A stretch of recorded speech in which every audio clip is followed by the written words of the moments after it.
All right, guys, today we're going to be talking about less than lethal. These are the items on your uniform and at your disposal that are not intended to kill someone, but they can. Guys, listen, it's so important to understand that little caveat of having these items within your reach. So we're going to be talking about specifically the taser and the baton. These are two of the less than lethal items that I carry, and two of the items that I have to make sure that I have and are in working order before I actually get to work. I will share with you guys a quick little story. I was involved in a situation about a year ago with a very angry drug addict who we had removed from an upstairs bathroom.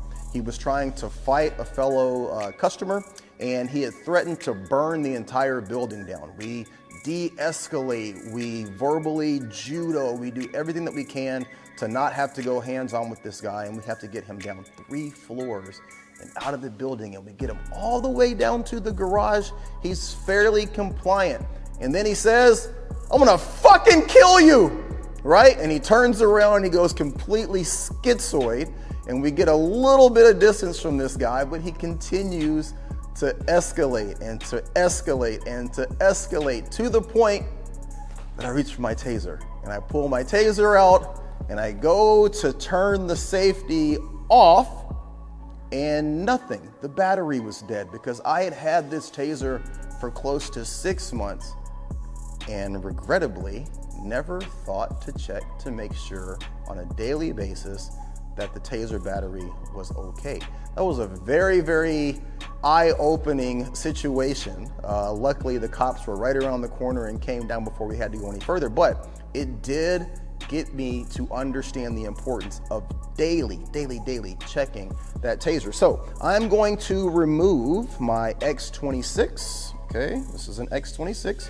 If you carry the X26 and you lift up on the safety, you will see on the very back an indicator that tells you how much battery life you have. Right now, I'm sitting at, I think, 92%.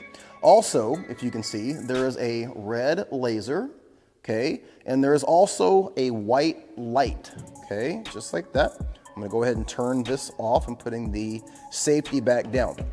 Every morning when I get up and I grab my duty belt, I take out my X26 and I check the status of that battery.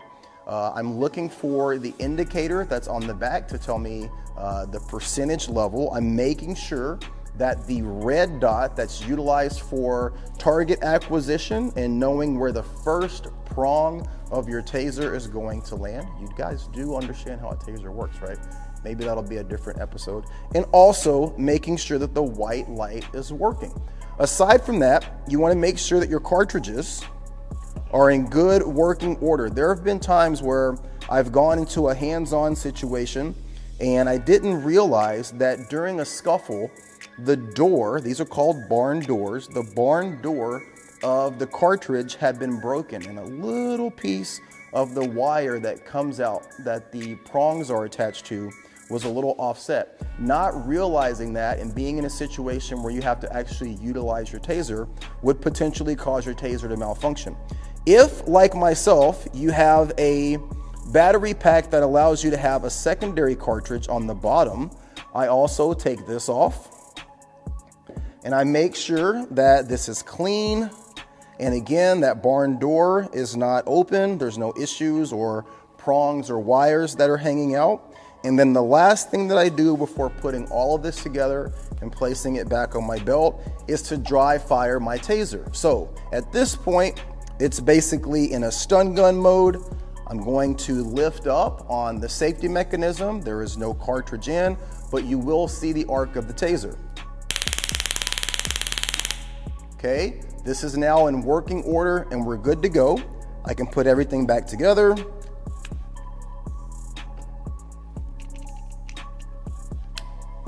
Give it one more test, make sure everything's working, 92%. And place it into my retention holster, and we're good to go. The other item that I have is my collapsible or expandable baton.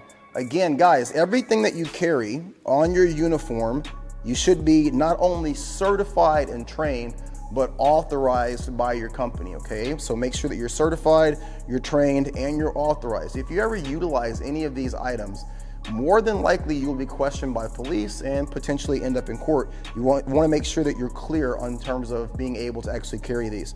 But with your baton, a lot of people feel like your baton, it's going to always work, and that's not the case. You can have situations and times when you collapse these, and I'll go over the collapse process, and they're not supposed to be bendable. They're not supposed to break, but depending on the brand that you have, and a lot of people do, they cut corners, or sometimes you simply just can't afford the more expensive quality brands, but these can bend. And once you get a little kink in it, it doesn't open the way it's supposed to, and it doesn't close the way it's supposed to. You want to make sure before you put this on your kit and you walk out your door that it's actually in good working order. So I grab my baton, I make sure that the bottom is nice and tight, looking to make sure that there's nothing on it or impeding the opening or closing of the baton. And then I'm going to give it a little quick open, just like that. And I'm making sure that everything locks into place, right? This feels nice and solid. It's locked in. Everything looks good to go. After that, I'm going to go ahead and collapse the baton.